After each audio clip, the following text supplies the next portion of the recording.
ગારિયાધારમાં સંત શ્રી શંકરગીરી બાપુની ત્રીજી પુણ્યતિથિ નિમિત્તે શરબત વિતરણ। ગારિયાધાર ખાતે પૂજ્ય સંત શ્રી શંકરગીરી બાપુની ત્રીજી પુણ્યતિથિ નિમિત્તે બસ સ્ટેન્ડ પાસે શરબતનો સ્ટોલ રાખી રાહતદરીઓ અને સ્થાનિક લોકોને શરબત વિતરણ કરવામાં આવ્યું હતું। ગારિયાધાર શહેર હંમેશાથી કોમી એકતાનું પ્રતીક રહ્યું છે। આ પ્રસંગે હિન્દુ મુસ્લિમ સમાજના લોકો એક સાથે મળી સેવા કાર્યમાં જોડાયા હતા। સવારથી શરૂ કરાયેલ આ શરબત વિતરણ કાર્યક્રમમાં મોટી સંખ્યામાં લોકોએ હાજરી આપી અને સેવાભાવ સાથે લોકોને ઠંડુ શરબત પીવડાવવામાં આવ્યું હતું। આ કાર્યક્રમ દ્વારા સંત શ્રી શંકરગીરી બાપુને ભાવભીની શ્રદ્ધાંજલિ અર્પણ કરવામાં આવી હતી। શહેરમાં ભાઈચારો, એકતા અને માનવ સેવાનો સુંદર સંદેશ પ્રસરી ગયો હતો। Report Ashwin Kansagara, Gariadhar, AMP news India.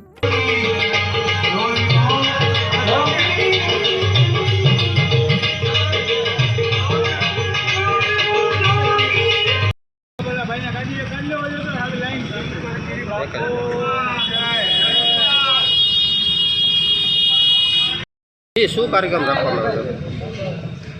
પૂજ્ય શ્રી શંકરગીરી બાપુની ત્રીજી વાર્ષિક પૂર્ણતિથિ નિમિત્તે અમે પ્રસાદીમાં શરબત અને સવારની મંદિરની અંદર પ્રસાદીનું આયોજન કર્યું, નાના બાળકોને બિસ્કિટ, અને આજે સાંજે સમૂહ પ્રસાદીનું આયોજન છે પચ્છગામ, અને ભજનનો પણ કાર્યક્રમ છે।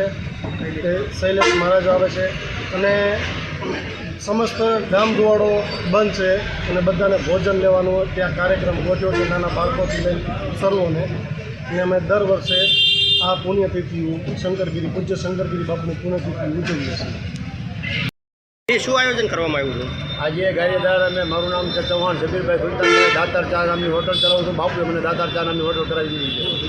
આજે શંકરગીરી બાપુની ત્રીજી પુણ્યતિથિ નિમિત્તે અમે અહીંયા ગારિયાધાર સૌકોએ ગારિયાધાર જે જગ્યાએ બાપુ બેઠા હતા એ જગ્યાએ શરબતનું આયોજન કરેલ છે, બુંદી ગાંઠિયા બાળકોને વેચવાનું આયોજન કરેલ છે, અને ઉપર તમામ પ્રસાદીનો ભોગ ધરીને લોકોને પ્રસાદીનું વિતરણ કરેલ છે। અને પચ્છગામ અંદર બાપુ જ્યાં જિલ્લા તરીકે ગયા હતા ત્યાં સાંજે 6 વાગે તમામ હિન્દુ મુસ્લિમ તમામ ધર્મના ભાઈઓને 18 વર્ષને પ્રસાદી લેવા માટે આમંત્રણ છે। અને રાત્રે શંકરગીરી બાપુના સાનિધ્યમાં એક ભજનનું મોટું ભવ્ય આયોજન કર્યું છે, તેમાં શૈલેષ મહારાજ છે એ ભજન આરોપ છે, અને તમામ લોકોને અહીંયા ભજનની પ્રસાદી લેવા માટે પણ પધારો આમંત્રણ આપવામાં આવેલ છે।